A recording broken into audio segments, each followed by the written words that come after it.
Marble Madness is a beloved video game. Originally published as an arcade game by Atari in 1984, this simple-to-understand but difficult-to-master marble rolling adventure has stood the test of time with its unique gameplay and catchy soundtrack, not to mention countless ports to consoles and computers alike. Due to the time constraints imposed by the in-game timer, Marble Madness is a natural speedrun. The NES port in particular has an illustrious speedrunning history spanning over 15 years of recorded submissions from both Speed Demos Archive and speedrun.com. The latter website boasts a player base of 150 players with submitted speedrun times, which ranks at the 18th most popular speedrun for the entire console. The NES version has had several notable time saves over the years. The oldest and most well-known of these is the Silly Skip. This is a pixel-perfect wall clip right after the birds in the Silly Race that can save 2 seconds. In 2015, the Double Bounce was discovered. This allows you to escape the maze at the beginning of the intermediate race without slowing down and can save 1 second. The most recent significant time save is the Kookie Skip. Discovered by speedrunner and tasser LeKukie in late 2020, the Kookie Skip uses a well-timed pause which delays the cycle of the shifting platforms at the end of the ultimate race by a couple of frames, just long enough to let you slip through 1 cycle early. It saves a full second and was monumental because it opened the door for top speedrunners to bring the NES world record below 240 for the first time. Sweden! Let's do it for Sweden! Let's go! Those examples were all huge, full-second or multiple-second time saves, but in a game that takes less than 3 minutes, any time save is worthwhile. Marble Madness speedrunners are used to saving time in smaller chunks than this. Very specific smaller chunks called frame rules. The NES runs at roughly 60 frames per second. A frame rule is the interval in which a game is programmed to transition from one part of the game to the next. Think of it like a bus schedule. There's a bus stop at the end of each level. The bus departs for the next level once every so many frames. This makes it possible to finish the level at one speed, but still arrive at the next level on the exact same frame as someone else who finished faster than you, but not so fast that they caught the previous bus. It doesn't matter if you were the first person on the bus or the last person on the bus, you're still going to arrive at your destination at the same time. The classic frame rule example that most people know these days is Super Mario Bros., which has a frame rule of 21 frames, or 0.35 seconds. Marble Madness frame rules are even smaller than this, just 16 frames, or 0.26 seconds. These are the small chunks of time capable of bringing joy and heartache, and that's what this video will focus on. A little chunk of 0.26 seconds. More specifically though, a little chunk of 0.26 seconds that we've never saved before. This is the story of how hammer manipulation came to be. Let's set the scene. It's late 2021, and 9-time Marble Madness world record holder Ellipsis is making his long-awaited return to the game after a 4-year hiatus. The Kookie Skip has been discovered during his time away, and Ellipsis is eager to come back and start using LeKukie's new strat to save that second. In fact, he had his eyes on more than just 1 second. When he put the game down, he had the world record with a time of 2 minutes and 43.664 seconds. Fast forward 4 years and the world record now stood at 2 minutes and 38.933 seconds. There were other frame rules to be saved as well. As Ellipsis started to practice and grind for a better time, the concept of pausing to save time was firmly at the front of his mind. He started to wonder if pausing the game anywhere else had potential. Pausing Marble Madness freezes the game for a minimum of 42 frames, or 0.7 seconds in real time, so it had always seemed absurd that it would ever save time. The Kookie Skip's ability to manipulate a cycle was a revelation, and he began to wonder if any other cycles could be manipulated. There were only 2 places left where runners were slowing down in the game. The first place is the drawbridge in the beginner race. This beast is on a 256 frame cycle. It starts in the down position, then rises after 256 frames. Not even the TAS can get down there that fast. Pausing doesn't seem to have any effect on it either. If you pause right before the drawbridge is programmed to change, it will simply change the frame after you unpause the game again. The other place was the hammers in the aerial race, which flummox a lot of speedrunners and casuals alike, but were actually in pretty good shape for top runners.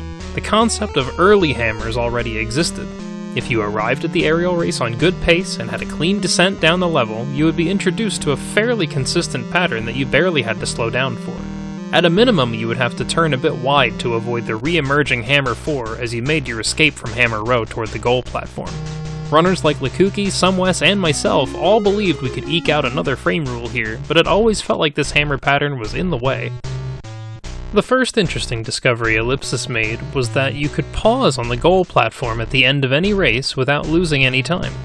The game would still cycle to the time bonus screen and move to the next race at the exact same frame rule.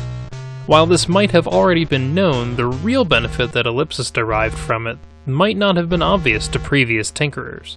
The real benefit, he concluded, was that you cannot get wanded if the game is paused.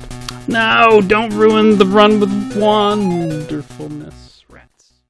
A little background on what wands are and how they function. Wands can appear in the beginner, intermediate, aerial, and silly races, once per race, and 3 times total per run. Every 32 frames, if the marble is loaded on the course, meaning it's not in a tube, there is a 1 in 256 chance that you will receive a wand. But what does a wand do? Well, it helps you. Or, if you're a speedrunner, it helps you. The wand adds 10 seconds to your timer, which increases your chances of beating the game. Hooray! That's the helpful part. However, the wand animation takes 128 frames, or 2.133 seconds at 60 frames per second, and you are frozen in place during that time. That's the helpful part. For a Marble Madness speedrunner, the timer usually isn't a problem, so you're eating a 2.133 second time loss with 0 speedrunning benefit. So yeah, any opportunity to thwart the wand's chance to thwart his chances sounded like a good idea to Ellipsis. Even if it only removed 1 or 2 of those 1 in 256 chances each time he did it, that's better than nothing. It's hard to pass up. And then, something weird happened. Not long after Ellipsis started pausing on the goal platforms and wand-eligible levels, he got a different hammer pattern in the aerial race. Only, it wasn't a good pattern. I mentioned the concept of early hammers, where top runners could get a fairly consistent hammer pattern, so naturally Ellipsis was surprised to see that the pattern had changed at all. Let's talk about the hammers with more depth now. They may seem random to the casual observer, but we actually know quite a lot about them. Here's the full pattern. 1, 2, 4, 3, 1, 2, 4, 3, 4, 3, 2, 1, 4, 3, 2, 1, 3 plus 4, 1 plus 2, 3 plus 4, 1 plus 2, 2 plus 4, 1 plus 3, 2 plus 4, 1 plus 3, and then it loops. No mystery there. We also know that the hammers, unlike most other hazards and challenges in the game, are tied to a global timer for the entire run, rather than a timer for the individual race. We have observed in the past that this global timer seems to have some give to it.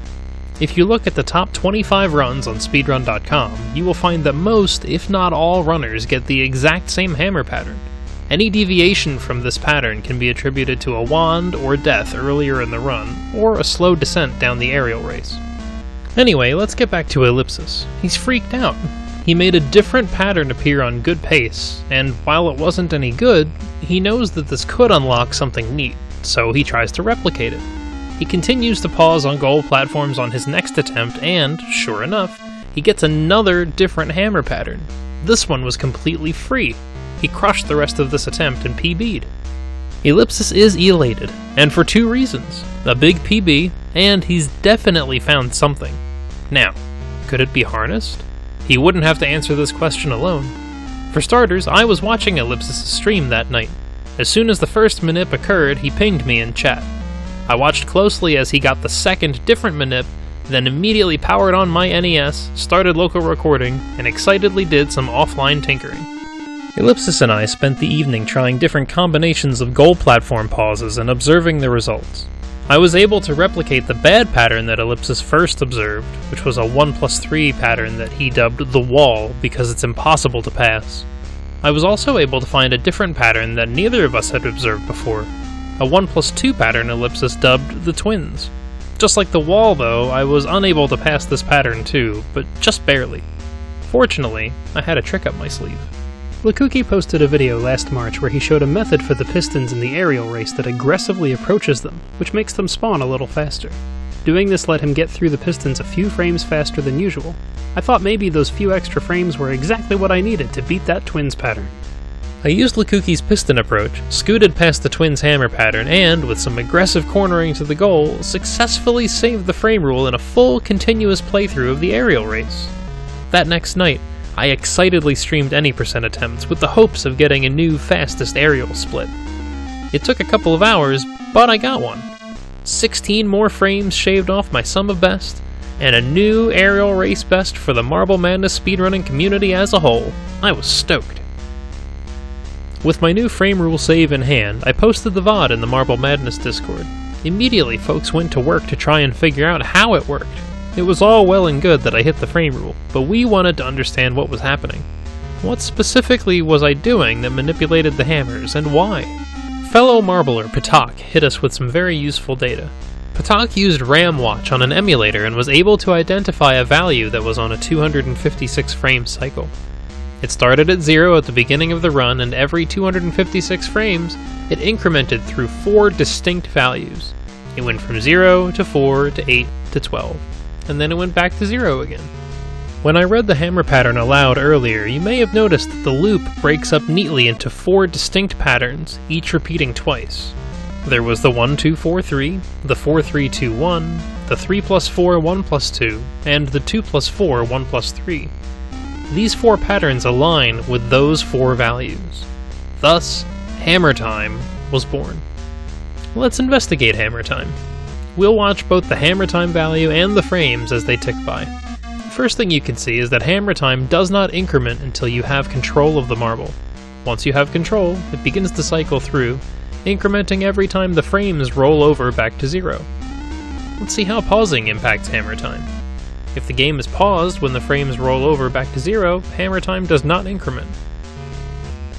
I want to define something I will call the pausing range, which is the number of frames you have on the goal platform where you still have the ability to pause the game. Depending on where you are within the frame rule you finished on, the range is anywhere from 80 to 95 frames. After that, the game will not recognize your inputs again until you have control in the next race. Now, let's use the task for the practice race. As this is a frame rule top runners have also hit. It finishes off screen, but we can estimate when it crosses the finish line by the frame the score increases, which is hammer time 8, frame 10. Since the practice task finishes so early on hammer time 8, frame 10, and the maximum pausing range is only 95 frames, we can conclude that pausing here would not prevent a hammer time increment. To look at it mathematically, we need to add the frame we finish on to the number of frames in the pausing range. If the sum is less than 256, then pausing the game here does nothing.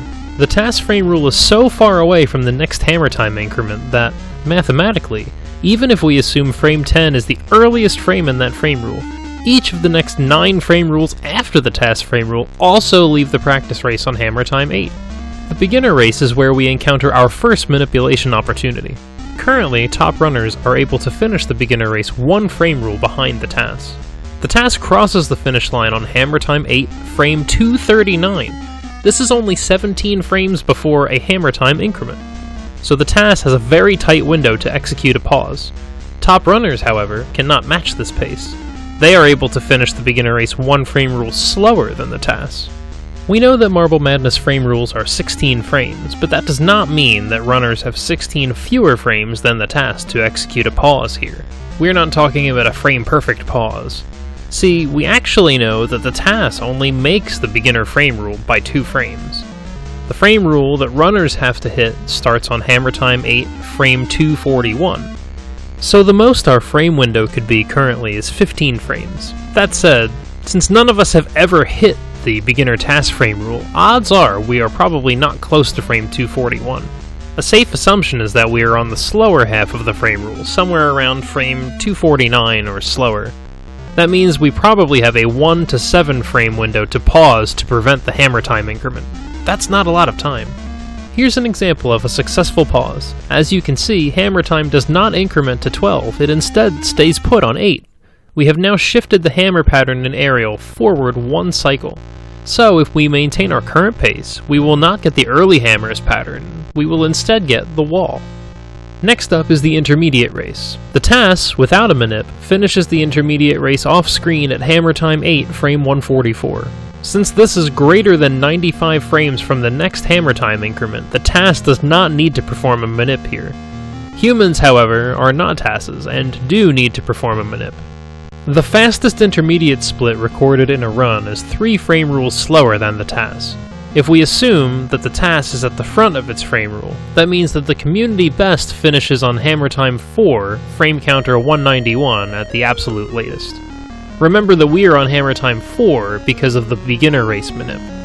This affords us a window of 64 frames to pause to prevent the hammer time increment.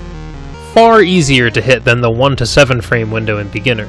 Even runners that are up to 3 frame rules off of the community best, which isn't uncommon given the amount of blind movement that can happen down here, can still perform this manip. Here's an example of a successful intermediate pause. As you can see, hammer time does not increment to 8, it instead stays put on 4. We have now shifted the hammer pattern in aerial forward 2 cycles, so if we maintain our current pace, we will not get the early hammers pattern, nor will we get the wall pattern. Now, we are lined up to get the twins.